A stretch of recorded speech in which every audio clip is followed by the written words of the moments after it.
Student, last video में हमने human capital के बारे में पढ़ा। इसमें देखिए एक यहाँ पे लाइन शो कर रही है, for many decades in India a large population has been considered a liability rather than assets. यहाँ पे दो वर्ड आए हैं, liability and assets. Liability and assets. अब स्टूडेंट देखिए दोनों में डिफरेंस क्या है। लाइबिलिटीज़ क्या होती है कि जिस पे आप हमेशा इन्वेस्ट करते रहो, जैसे कि आपने अपनी फैक्ट्री खोली, ठीक है, फैक्ट्री में वर्कर जो हैं, वर्कर्स आप उनको चलिए एक टाइम का चाय नाश्ता दे रहे हैं, ठीक है, तो ये जो चाय नाश्ता आप दे रहे हैं ये आपके कंपनी की तरफ से उसमें जा रहा है, इन्वेस्ट हो रहा है, और उसका आपको कोई फ़ायदा नहीं मिल रहा, कोई प्रॉफिट नहीं मिल रहा है, क्योंकि आपने हर महीने चलिए 5,000 रुपये जो है आपके सिर्फ चाय नाश्ते में जा रहे हैं, चाय में जा ही रहे हैं, ठीक है, इससे आपको कोई फ़ायदा हो रहा है, नहीं हो रहा है, लेकिन फिर भी आपके पैसे लग रहे हैं और सिर्फ लग रहे हैं, तो ये आपकी लायबिलिटीज़ हुई, जो आपको करना तो है लेकिन फ़ायदा नहीं हो रहा है, आपकी सिर्फ इन्वेस्टमेंट है। और वहीं पे एसेट्स हैं, तो सॉरी, एसेट्स क्या होता है, जैसे आपने अपनी फैक्ट्री में मशीन्स लगा ली, ठीक है, ऐसी मशीन लगा ली जिससे कि आपका जो कॉटन है आप उसको छाँट सके, और ऐसी मशीन जिससे आप सामान को इधर से उधर ट्रांसपोर्ट कर सके एक जगह से दूसरी जगह पे, और ऐसी मशीन जिससे कि आपका फाइबर जो है उसकी बिनाई की जाए, वीविंग की जाए। तो ये जो मशीन है इस पर आपने एक बार इन्वेस्ट किया, और इन्वेस्ट करने के बाद ये, अब ऐसा तो है नहीं कि हर महीने आप मशीन खरीदेंगे या हर साल मशीन खरीदेंगे। एक बार आपने मशीन ले ली, एक बार आपने अपने कंपनी की बिल्डिंग बनवा ली, तो आप ये चीज़ आपके एसेट्स हैं जिस पे आपने इन्वेस्ट किया है, जो धीरे धीरे आपको क्या बोलते हैं प्रॉफिट देंगे। मशीनें अब आप ये कहिए वर्कर से कि आप हाथ से बिनाई कीजिए, वो ज़्यादा इजी है, हाथ से स्वेटर बिनना ज़्यादा इजी है या मशीन से स्वेटर बिनना ज़्यादा इजी है? जाहिर सी बात है मशीन से वो काम फास्ट होगा, और जो काम आपका 10 दिन में होना है वो काम आपका 1 दिन में, इनफैक्ट 1 घंटे में हो जाएगा। तो इसे कहते हैं एसेट्स। मीन्स एक बार इन्वेस्ट करो, अब वो आपके हमेशा के लिए, मतलब लॉन्ग ड्यूरेशन के लिए आपके फ़ायदे वाली काम करे। तो इसे, तो अब आप मेरे ख्याल से समझ गए होंगे कि लायबिलिटीज़ क्या है, जो आप में हर टाइम इसमें इन्वेस्ट करना पड़े और जिससे प्रॉफिट ना हो। एसेट्स वो जो वन टाइम इन्वेस्टमेंट हो, जिससे कि अब लास्ट टाइम के लिए आपका मीन्स उसमें इन्वेस्ट ना करना पड़े, वो आपको प्रॉफिट दे।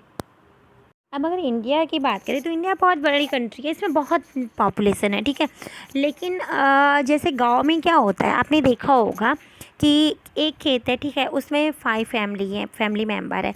वो सारे लोग क्या करेंगे, कृषि के टाइम पे तो जब टाइम हुआ बोने का तो उन्होंने हल चला दिया, फिर सीड बो दिया, उसमें फर्टिलाइज़र भी डाल दिया, इरिगेशन भी कर दिया, वो हो गया, फिर उसके बाद निराई गुड़ाई जो भी हो गई, फसल तैयार हो गई, काट के रख दिया। उसके बाद अब क्या करेंगे, उसके बाद उनके पास अगर कोई काम उन्होंने नहीं ढूंढा, कोई काम नहीं मिला, तो उनके पास कोई काम नहीं है।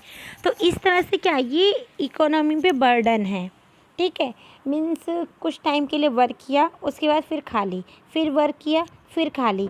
तो ये इस तरह से जो पॉपुलेशन है वो कह सकते हैं इकोनॉमी पे बर्डन है, बोझ, ठीक है। और लेकिन अगर वहीं पे कोई वर्कर है, किसी फैक्ट्री में काम करता है, जैसे कि हरिद्वार में है, सिडकुल में इतनी सारी कंपनियां हैं, कोई एक जो है वो वहाँ पे कंपनी में जो पूरे साल वो काम कर रहा है, तो वो क्या है, वो बर्डन नहीं है, ठीक है। तो इस तरह से कह सकते हैं कि जो अगर हम पीपल रिसोर्स हैं उनको एजुकेशन दें, उनको उनके हेल्थ की केयर करें, उनको क्या बोलते हैं ट्रेनिंग दें, मॉडर्न टेक्नोलॉजी से अवेयर कराएं, तो इस तरह से क्या हो, इस तरह से जो पॉपुलेशन है वो बर्डन नहीं रह जाएंगी। यहाँ पे स्टूडेंट 2 लोगों की कहानी है, स्टोरी ऑफ सक्कल। हम देखते हैं कि इस स्टोरी में क्या है। सक्कल और विलास जो हैं वो 2 बच्चे हैं जो आपस में फ्रेंड है, जो कि सीमापुर गांव में रहते हैं। सक्कल 12 ईयर का है, उसकी माँ जो है वो घर का काम करती हैं, और जो उसके पापा बूटा चौधरी हैं वो एग्रीकल्चरल फील्ड में वर्क करते हैं। तो सक्कल जो है वो अपनी माँ की हेल्प भी कराता है, और अपने छोटे भाई जीतू और सिस्टर सीतू है उसका भी देख रेख करता है। और उसके अंकल जो हैं श्याम, शकल के अंकल श्याम है, उन्होंने मैट्रिकुलेशन एग्ज़ामिनेशन पास कर लिया, मैट्रिकुलेशन यानी कि 10th, ठीक है, और पास तो कर लिया एग्ज़ाम मैट्रिकुलेशन, लेकिन वो घर में आइडल बैठे, मीन्स ऐसे ही बैठे, उनके पास कोई जॉब वॉब नहीं है। जो बूटा है शकल के पापा और जो शीला है उनकी मम्मी, वो लोग चाहते हैं कि शकल पढ़ाई करे, और वो फ़ोर्स करते हैं शकल को कि वो गाँव का जो स्कूल है उसमें पढ़ाई करे, और शकल उसमें हायर सेकेंडरी एजुकेशन ले लेता है और मतलब पास हो जाता है। हायर सेकेंडरी यानी कि 12th क्लास पास कर देता है। फिर उसके पापा चाहते हैं कि वो अपनी पढ़ाई को कंटिन्यू रखे, ठीक है, वो बीच में अपनी पढ़ाई नहीं छोड़े। और उन्होंने क्या किया, शकल की पढ़ाई के लिए एजुकेशन लोन लिया और कंप्यूटर में उसने वोकेशनल कोर्स कर लिया, ठीक है। उसके बाद क्या हुआ, शकल जो है वो पढ़ाई में उसको इंटरेस्ट, शुरू से ही इंटरेस्ट था। और फिर उसने क्या किया, इस जो कोर्स को, जो वोकेशनल कोर्स था कंप्यूटर में, इसने कंप्लीट कर लिया। और कंप्लीट करने के बाद उसको एक प्राइवेट फर्म में जॉब मिल गया। तो जब जॉब मिलने के बाद शकल ने क्या किया, एक सॉफ्टवेयर डिज़ाइन किया अपनी कंपनी के लिए, जिससे कि क्या हुआ, उसकी कंपनी का जो प्रॉफिट था वो बहुत ज़्यादा बढ़ गया, जिससे कि अब कंपनी का प्रॉफिट बढ़ा तो कंपनी के बॉस खुश हो गए, उन्होंने शकल को क्या किया, प्रमोट कर दिया। वहीं दूसरी ओर जो विलास था वो 11 ईयर का लड़का था, वो भी शकल के साथ गांव में ही रहता था। विलास के जो पापा महेश थे वो एक फिशरमैन थे, और वो जब जब विलास 2 साल का था तभी वो पास अवे हो गए, ठीक है, एक्सपायर हो गए। और विलास की जो मम्मी थी गीता, वो क्या करती थी, वो चूँकि उसके पापा भी फिशरमैन थे तो उसकी मम्मी भी उनके पापा के गुज़रने के बाद फिश को सेल करना शुरू कर दी, तो जिससे कि उनके इनकम जो होती थी उससे वो अपनी फैमिली को खर्च उठाती थी। और वो अपनी जो वहाँ जो विलास की मम्मी थी, वो जो गाँव में जिनका पॉन्ड था उनसे फ़िश लेती थी, मंडी में बेचती थी, और उनकी पर डे की जो इनकम थी 150 रुपीज़ थी। और उसके बाद क्या हुआ, उनकी जो फिर विलास को आर्थराइटिस हो गया, वो आर्थराइटिस का पेशेंट हो गया। उसकी मम्मी जो है वो इतना अर्निंग ही नहीं थी कि उसकी मम्मी उनको डॉक्टर को दिखा सके। और विलास को पढ़ाई लिखाई में भी कोई इंटरेस्ट नहीं था, वो अपनी मम्मी की हेल्प करता था कुकिंग में, और अपने यंगर ब्रदर जो मोहन था उसकी केयर करने में हेल्प करता था। कुछ समय के बाद उसकी मम्मी जो है बीमार हो गई, और अब घर की देखभाल करने के लिए कोई नहीं था। फिर फाइनली विकास को क्या करना पड़ा, उसको फिर फिश को सेल करने का ही काम शुरू करना पड़ा। अब इन दोनों स्टोरी में आपको क्या समझ में आया कि शकल की लाइफस्टाइल और विलास की लाइफस्टाइल दोनों में मीन्स क्या डिफरेंस था, दोनों में क्या क्या अंतर हुआ, कि किस तरह से जो शकल है वो आगे बढ़ गया और जो विलास था वो और नीचे चला गया। इन दोनों केसों में हमने देखा कि जो शकल था वो कुछ साल स्कूल गया, उसने वो फिजिकली स्ट्रॉन्ग और हेल्दी था, और उसको जल्दी जल्दी डॉक्टर के पास जाने की ज़रूरत नहीं थी। और उसने क्या किया, प्रोग्रामिंग में स्पेशलाइजेशन उसको मिली, डिग्री मिली, उसको एक फर्म में, प्राइवेट फर्म में जॉब मिल गई, जिससे कि क्या हुआ, इससे इसकी इनकम में ग्रोथ हुई, ठीक है। तो शकल ने क्या किया, उसने कुछ साल अपने पढ़ाई को दिए, ठीक है, और फिर पढ़ाई ने क्या किया, इसकी लेबर क्वालिटी को इम्प्रूव किया, ठीक है। अब जैसे कि शकल था, उसने जब उसको स्पेशलाइजेशन मिली तभी तो डेवलप कर पाया सॉफ्टवेयर, और तभी क्या बोलते हैं, उसको प्रमोशन भी मिला, उसको जॉब भी मिली। तो उसने क्या किया, अपनी प्रोडक्टिविटी को ग्रोथ किया, ठीक है, जिसने कि उसकी इकोनॉमी में ग्रोथ किया, ठीक है। मीन्स ये कह सकते हैं कि अगर हम अपनी एजुकेशन में, अपनी ट्रेनिंग में, इन सारी चीज़ों में इन्वेस्ट करते हैं तो ये फाइनली आ करके, और प्लस हेल्थ में भी, तो ये फाइनली आ करके क्या करते हैं, हमारे प्रोडक्टिविटी में, हमारे अर्निंग में ग्रोथ करता है। वहीं अगर हम विलास का केस देखें तो उसमें क्या था, वो मतलब फिजिकली स्ट्रॉन्ग नहीं था, क्योंकि वो उसे आर्थराइटिस था, उसकी अर्निंग ज़्यादा नहीं थी, तो वो मतलब डॉक्टर के पास नहीं जा पाता था। और उसके क्योंकि उसने पढ़ाई में भी उसका इंटरेस्ट नहीं था, तो उसने पढ़ाई लिखाई भी नहीं की, तो फाइनली उसको अपने जो मम्मी पापा का बिजनेस था वही लेना पड़ा, तो उसकी इनकम में बिल्कुल ग्रोथ नहीं हुई। हम विलास के केस में देखते हैं तो उसने अपने छोटी जब उसकी छोटी एज थी तो उसने अपनी एजुकेशन पे, अपनी हेल्थ पे बिल्कुल भी इन्वेस्ट नहीं किया था, तो इस वजह से क्या हुआ, उसके जो अर्निंग थी वो बहुत ही कम हो गई। इस तरह से हम कह सकते हैं कि जब हम ह्यूमन रिसोर्स पे इन्वेस्ट करते हैं, जैसे कि एजुकेशन पे या फिर मेडिकल केयर पे, तो इससे हमें क्या बोलते हैं, ये हमारे फ्यूचर में हाई रेट देता है, यानी कि इससे हमें फ्यूचर में अच्छी अर्निंग होती है।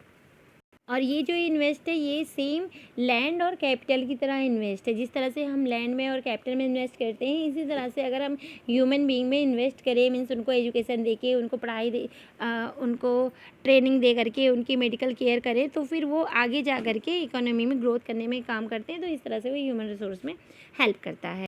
आपने देखा होगा कि आपके आसपास अगर एग्जांपल लें, तो जो एजुकेटेड पर्सन होते हैं, एजुकेटेड पीपल होते हैं, वो लोग क्या करते हैं, अपने बच्चों को भी एजुकेशन देते हैं। मीन्स ये कह सकते हैं कि वो चाहते हैं कि आप, जैसे आपके माँ बाप है पढ़े लिखे हैं, आपके माँ बाप को पता है कि आप लोगों को एजुकेशन देनी है, तो वो लोग आपके एजुकेशन में खर्च करते हैं। अब आपको आज कॉपी चाहिए होती है तो माँ बाप मना नहीं करते हैं कि हाँ कि नहीं लेना है, कहते हैं हाँ ठीक है, अभी नहीं लेना तो शाम को ले लेना, लेकिन ले लेना। आपको पेन चाहिए तो आपके माँ बाप क्या करते हैं, पूरी ज़रूरत आपकी करते हैं, फुलफ़िल करते हैं।